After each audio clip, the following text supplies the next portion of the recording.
Hi guys! Good morning! Let's start na ng ating exercise. Nabanggit ko kahapon sa aking mga video. May papakita ko sa inyo kung Actually, itong exercise ko na to is meron akong pina-follow at wina-watch sa YT. So, first, warm up muna and mostly walking. At saka ang duration nito is 30 minutes na araw-araw ko yung ginagawa. Kasi within 30 minutes, ang ina-achieve ng video na yan na cardio exercise is makakuha tayo ng 3 miles a day within 30 minutes, which is mostly walking, pero merong mga steps na katulad ng aking ginagawa na i-count mo siya from 8 and then 8 to 1, which is 16 rounds yan na uulit-ulitin. Sa umpisa, warm up lang muna. And then, in the middle, habang nasa duration na tayo ng around 15 to 20 minutes like that, is medyo yung pace mo is mabilisan na siya. Kasi ang ano mo doon, ang ini-aim mo doon is yung mga muscles, tapos yung heartbeat, kailangan. And then, 10 minutes bago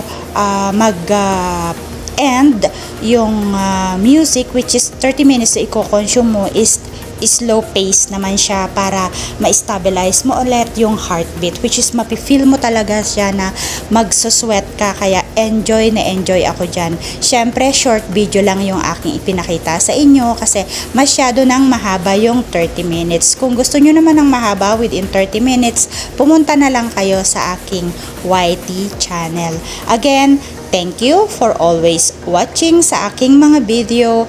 Naway may natutunan na naman kayo sa akin ngayong araw na to at ipinasilip ko lang sa inyo yung pang 10 days na ngayon na ginagawa ko, na pinagkakaabalahan ko kung bakit ako gumigising ng 5 a.m. Tama po kayo, maaga po akong natutulog sa gabi. 8:30 or 9 in the evening is tulog na ako, and then sa umaga naman is 4:45 or 5, eksakto yan, gigising na ako para makapagbihis ng aking gagamitan ng aking attire sa aking pag-e-exercise, at sana ma-achieve ko. Kung hindi ko man ma-achieve na talagang makapagpapayat ako, at least kahit papaano is yung aking heart is maging healthy siya, which is healthy naman, pero gagawin ko ulit siyang healthy.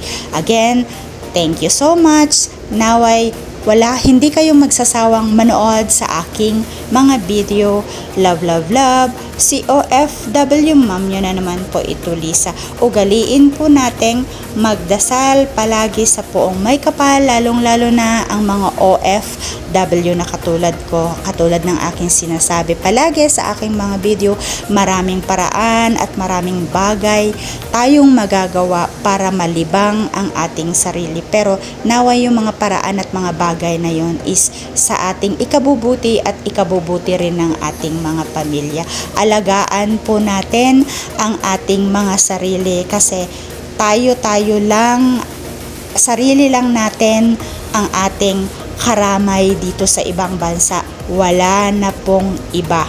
Tama po kayo, wala na pong iba na makakaramay natin kundi ang ating sarili mismo. Kaya pahalagahan natin ang ating kalusugan, pahalagahan natin ang ating peace of mind, at higit sa lahat, pahalagahan natin kung ano yung nakabubuti at naaayon para sa atin. Kung ano pa man yan na iyong iniisip, libangin mo ang iyong sarili at huwag kang pagugupo sa depresyon. Tama po kayo, kasi meron naman tayong nababalitaan dyan na mga kapwa natin OFW na biktima na naman po ng depression, which is kung hanggat maaari, kung hanggat kaya nating itama or iwasan ang mga bagay na yan, huwag ho tayong mag-iisip. Ugaliin ho nating magdasal, at ang ating mga problema, ang sabihin lang natin is, hey problem, I have God. Ganun lang po ang ating gawin. Ulit-ulitin po natin yan, sasabihin natin, hey problem, I have God. Problema ka lang, meron akong Panginoon. Yun lang po. Again, thank you for always watching sa aking mga video. Love, love, love. Mag-iingat po tayo palagi.